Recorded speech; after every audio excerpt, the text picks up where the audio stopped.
Let's see what's coming up. So the 10 of Cups, it's the happily ever after card, right? But it's the completion of an emotional cycle. Let's not forget that element. It's a 10. So it talks about the completion of a cycle, and it completes when you get your true heart's desire. You might be watching this and thinking, I don't have my true heart's desire right now. But you know what it can mean? It's also reunions, groups of people, friends, family, the people that we like to hang around. Being in groups of people, that's what it talks about. It's the family card, but family that isn't always just blood, right? Now, that's your underlying energy. I kind of feel as the underlying energy, obviously it's telling us where we're going with this energy. What's the undercurrent of everything that's happening? The Hierophant also talks about groups of people. It does, you know, it talks about organized religion. Yes, it talks about, you know, the rules that we follow, the traditions that we follow, but they are to do with groups, you know, of fellow Christians, fellow Muslims or Hindus or whatever you believe in. You kind of connect to the people that believe that too. It makes you a group. It makes you a tribe. So I've getting the sense that this reading is about where you belong, Aquarius, where you belong. Who are your people? Now, that can be romantically. That can be who you want to work with. That might be your inner circle, you know, the people. It could be all of them. But that's what I think it's about. Because of the 10 of Cups, because when I first saw that, I thought, oh, okay, you know, happy ever after. And usually I'd say as the underlying energy, the 10 of Cups is we look at what a happily ever after is. What does our happily ever after look like? You need to know what the end game is before you can begin this cycle, before you can go forward with what you want to do. But then the Hierophant talks about commitment. So it's pure commitment. It's what brings you stability and security in life. It's the card for Taurus. You guys still doing the whole Aquarius Taurus thing? But it is that, you know. So the thing with the Hierophant, though, is you choose to conform to those. You choose to be part of this rule system, the rule books, whatever it is. And I know some people say that, you know, I don't conform. I never conform. But even by not conforming, you're conforming to something. I think everyone conforms to something. We all have our own ideas of what's traditional, right? What our traditions are. You can create a new tradition, completely new. It doesn't have to be what people did for hundreds of years. You can come up with something new, but you stick to that, right? It brings structure and stability to your life. Taurus is an earth sign. That's what earth energy does. It's security, it's stability. And I kind of feel like you're looking for, where's my happiness? Where's my happiness? Where do I belong? You know, what brings structure and stability to my life? It's an important question. You have half the cards here are major arcana, so it's a big deal, especially with the Fool coming up as the past or foundation energy. Now, this could be last week, last month, last year, and I'm actually not feeling that it's so far back. I don't feel it's that far back, because usually I don't get a time on the past, but for you guys, it doesn't feel that way because it's the Fool, right?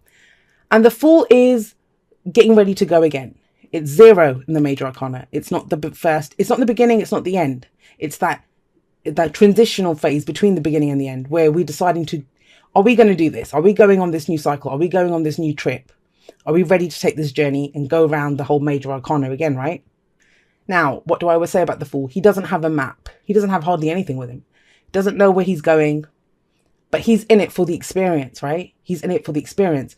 But what's coming up really strongly for me, especially because of these two that came up here, and, you know, he does have his little dog with, that is a little dog, isn't it? Oh, it's a weird looking dog. It looks like a little goat kind of thing. I don't know, but it's meant to be a little dog. So that's the support that we have, right? We have support on the journey. And yes, it's a leap of faith, but I kind of feel it's not so much about the leap of faith, because it's coming up as the past. So you would have taken that leap of faith or not, unless you're still deciding whether to do this or not. I think you're figuring out who you're taking on your journey with you. Who you're taking on your journey with you.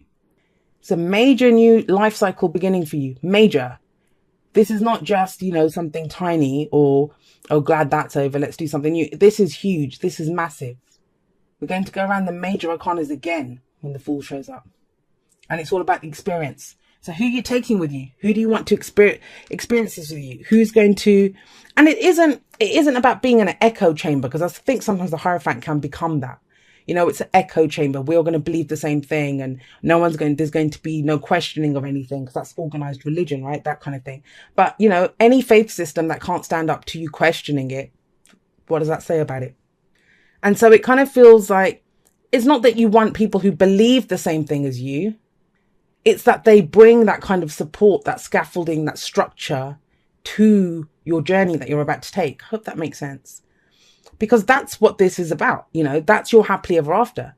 Because the fool doesn't care about, he doesn't even think about what's going to happen. Who is he going to encounter? What's going to come up along the way? No, the only thing he really has with him is that little knapsack on the back. And I always believe that's the knowledge he's gained from the last cycle that he completed. And the little dog that he has with him, he travels light, right? But he has a companion. That's what's really sticking out to me about this reading. And it kind of continues in the same vein. So we have the Six of Wands here. We have the Six of Wands coming up in the present. And this is about recognition, right? Recognition, pride in who you are, pride in what you've accomplished and being recognized for it. It's a victory card. It's a success card.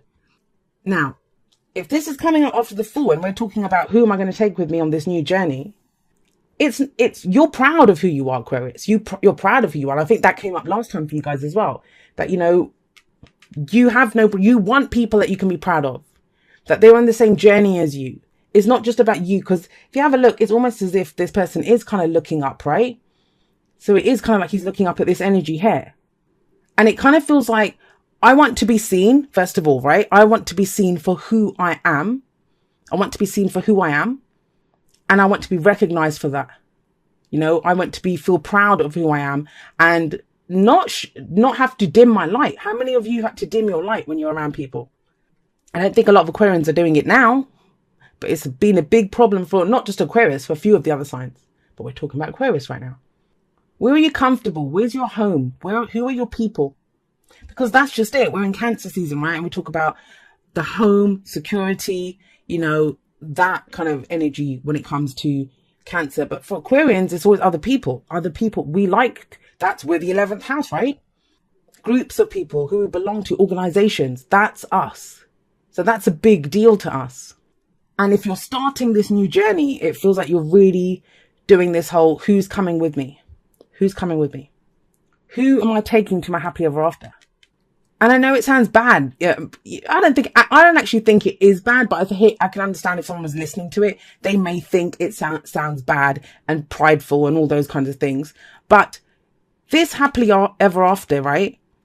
Who deserves to experience that with you? Because if they didn't see you, if they don't support you, then why do they get to enjoy your happily ever after with you, right? First of all. And secondly, that might not even be the other person's happily ever after, whoever this person is. So then why take them with you? Why it wouldn't be for their highest good to come with you on that? There's a lot of that going on in this reading. So once you figure out, you know, I'm proud of this. This is who sees me, who does whatever. It's kind of strange because you take a break. Four of Swords, take a step back, reflect. Now this is meditational energy. It could be a spa day. It's that taking a break. You take a step back. It's so strange that this came up because I literally, just a little while earlier, I was telling my sister that tomorrow, it's Sunday tomorrow. And, I was saying, I think I might just turn my phone off, turn the internet off, turn everything off for one day and just be in my own energy. And it's kind of coming up in the reading, which, you know, the readings don't always resonate with me because, you know, I pull the cards, but I'm not in the readings. When I do them, I just read the energy as I do for anyone. But yeah, but it can be that, you know, you're thinking about, what do I conform to? Because you have to know where you stand first before you can decide who's standing with you, right? I'm going to say this though, Aquarius. We have the moon coming up. The moon is it's intuition, right? You have to trust your intuition on this. But what do I always say about the moon? It's a card of illumination, but it's not what's shown to you that's important. It's what's not shown to you. What's in the shadows? What's in the shadows? And that's the shadow work. That's our fears, our doubts, you know, all of that stuff that when you're standing looking down a pathway or an alleyway and you can see shadows, we don't know what's in the shadows, but you know, our fears will tell us there's a wild animal there. There's someone waiting to attack me in the shadows. And it's about looking at what are your fears or doubts. And it's to come from an empowered place. I think if you're coming from an empowered place where it's about who do I want to celebrate with? Who do I want to... It's not about using people to get to your end. It's who you're taking with you. It's your companion. That little dog, he's the companion. And the moon sits underneath this. So what are your fears surrounding companions and who you take with you, whether that's a lover? whether that's your friends, you know. The Ten of Cups, I mean, this can be, it's a commitment card. It's one of the marriage cards. That's one of the marriage cards. Is someone kind of figuring out if they should commit fully in a relationship or not? Is this the right person for me? And it's fine. There's nothing wrong with taking a time out and figuring this out and taking a step back and taking time for yourself. I mean, I'm saying I'm going to do this tomorrow. That's even before this reading's come in, right? So maybe I'll do it again next week, turn it into a thing. But it's okay to do that as long as you're doing it from a place of rest. This is allowing the dust to settle, letting fresh energy come in, letting fresh ideas come in. Now, the thing with the Four of Swords, it comes after the Three of Swords, which it sounds obvious. Of course it does. The Four of Swords is going to come after the Three of Swords. But the Three of Swords is those three swords going through the heart, right? Grief, pain, loss, triggers. The triggers that we have. The old issues, the old stories that we carry around. Even this. Which traditions are you following? Whose stories are they? Which rule book are you following? And those three swords, they are on the wall here because he's removed them. He has removed the three swords. So he's done that and now he's healing because he went through a lot to remove the three swords from his heart. He's kept one sword next to him. That's the sword of truth that he has. But the old issues, the triggers, the old beliefs, they're gone. They're up on the wall now. And that's what it is. It's to do with our idea of what we think of people. You know, who's with us, who isn't with us, what we look for in companions, what we look for in the people that are around us. Yes, we can enjoy people. I love people. You know, I enjoy having people around me, but you get to a certain stage in your life, and you have with the Fool coming up here, where you're embarking on a new journey. And then if it's a new journey, are you going to take the old travelers with you? Yes, some of them may be on the same journey. It's not saying cut people out. This is not about that. The moon wouldn't have come up. The Four of Swords wouldn't have come up if this was about other people. So, you know, whenever there's a message like this, people start usually saying, yeah, I'm sick of people using me. I'm sick of people doing this. Okay. But we're the ones that allow them to use us. We're the ones that dim our light and don't show it. We're the ones that, well, Aquarius don't usually do this, but that are being inauthentic. Maybe we don't want to offend someone. Maybe we want to fit in. We don't want to be alone, right? But it's okay. It's okay to be who you want. And you decide it. You decide to conform to whatever it is. So if you're taking the break to heal, that's fine. To think about what you want, you know, to understand where you are. So you know, who resonates with me on this journey. But if you're doing it because you're afraid, right? Afraid to get close to people, afraid to have anyone with you on the journey, well, then that's not the right reason, right? Everyone needs companions. No man is an island, right? That's the... What is that? I don't remember the rest of that. No man is an island. I don't remember. Someone have to tell me. But yeah, let's get you some oracle cards. That's a very interesting reading, but very clear and very direct. I mean, you can apply that to whatever. The new journey might have begun because you've met someone and now you want to begin a romantic thing. So then you're still going to think, who do I take with me? Work, any family members even. You know, we can have family. It doesn't mean you're going to cut them out. It's how do they fit in? Are they part of your happily ever after? The way you're reacting to them, because there's the implication. This is the card in the future where there's healing. So the implication is that three swords have been removed already. So what were the three swords that were removed? They're to do with what you conform to. All right. So we have receive with love and appreciation. Receiving something lovingly from others is a way of showing love.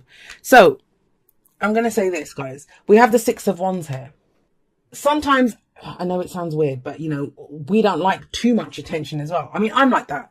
I love doing the readings, but was I always comfortable dealing with people and getting the kind of just attention that, you know, especially after I did my face reveal and stuff? No, I wasn't. I'm more of a tinkering away in the background kind of person. I don't always like to be up front. I just like to do the readings, put my work out there and then go on to the next thing, because it's always about the expression of what I'm doing. So that wasn't always the easiest. So that can be that way, right? But why would you not receive something? I get it. This has been coming up a lot in so many different areas for so many different people. Sometimes we feel like if we take something from someone, then we owe them something, right? But we don't. If someone gives us something, whether it's a compliment, whether it's a gift, or, you know, they tell us they love that, they're speaking from their own place. We worry about where we are. And that's kind of what's happening here. You know, we're looking at where am I? What am I proud of? Who am I? How do I shine? And what do I want people to see of me? And it's okay. You know, they're not going to own you or, you know, some people do, but, you know, that's on them. Then it's acceptable to say, no, you don't get to have that. That, you know, no one asked you to get me a gift or to give me something. I feel like there's an exposure here, especially with the moon coming up, because the moon always exposes, and it's going to be about who we have with us. Who do you have in your life, Aquarius? Who do you have in your life? That's what seems to be coming up. Because I said it for A signs this morning on Instagram. I pulled a card and it was about authenticity, right? Being the authentic self. And I was talking about the Queen of Swords, even though she didn't come up. I was talking about her. And yeah, she knows her truth. But then when she's interacting with other people, she wants other people to tell the truth, right? So I'm not saying it's about people not being truthful, because that's not really coming up here. But there has to be some kind of meaningful interaction with people, especially if you're taking them on this major new journey, this major new cycle that's beginning for you. Who is it that said that? I think I heard Elon Musk saying it as well. But a lot of people say this, that, you know, you are the sum total of the 5 or 6 people that you have around you. Think about that. Who do you talk to the most in your life? Be that your family, friends, your boyfriend, girlfriend, whatever. And do they get you? You are them. I've been talking about this a lot as well. That, you know, you are them. So if they're with you all the time, you're sharing your energy with them on a day-to-day basis. What do you get from them and what do you give to them? What's the exchange that's going on here? And it feels like it's going deep and looking at some fears and doubts here. No wonder you need to take a break to do that. But it's fine. It's healing and it gets you forward. I mean, you're going on this new journey. It's in the past, so it started. But it's just like if you were booking a holiday, right? You've booked it. Now, who do you want to go with you? You've got, say, I don't know, 4 tickets to go somewhere. Are you going to take, say, I don't know, you were going mountain climbing or something. Are you going to take the person that's afraid of heights? That's the kind of energy that's coming through. And it's nothing against the other people. So I want to make that clear. It's not about whether people, what they're doing. It's about you, because you're going on this journey. Who do you want on your journey? Unfinished symphony. And yeah, I kind of feel for a lot of Aquarians, this is the kind of last, because that's our main thing. That's the big thing that we get stuck on. You know, we get called aliens. Where do we fit in? Who are we? We're cold, or we don't communicate with other people. We're emotionless, you know, all this stuff. So there's a disconnect, but there are some people that see us. And I've said this before, that one of the most amazing things for me is when someone actually sees me. And that's kind of coming up here, right in the present. It's coming up. And yeah, you know, you're getting ready to begin a new journey. That's the transitional phase. And it kind of feels like it's not fully getting initiated, because that's what you're being asked to look at. It's the unfinished symphony. And yeah, you know, Mars is retrograde in our sign. That's got to help with this. What are we doing? Where are we going? You know, the first house, that's us. As much as people say that, you know, ego is like an evil thing. And I know it's kind of, the word is almost treated, it's just treated with disdain in the spiritual community. But ego means different things, you know, and ego as a self-concept or an idea of who you are in yourself. We all need that. Otherwise we wouldn't know who the hell we were. We wouldn't do anything, because you wouldn't be a thing. You wouldn't see yourself as something. So an ego necessarily isn't a bad thing. It's an aspect of who you are. It's what we do with that ego. So I don't know how I started talking about that, but unfinished symphonies, this is it. This is the thing, guys. I believe this is the last thing, figuring out who we're taking with us on this trip that we're about to begin. All right. So it says, dearest you, miracles never run out. Look back over your life and you will see so many moments of synchronicity when all the right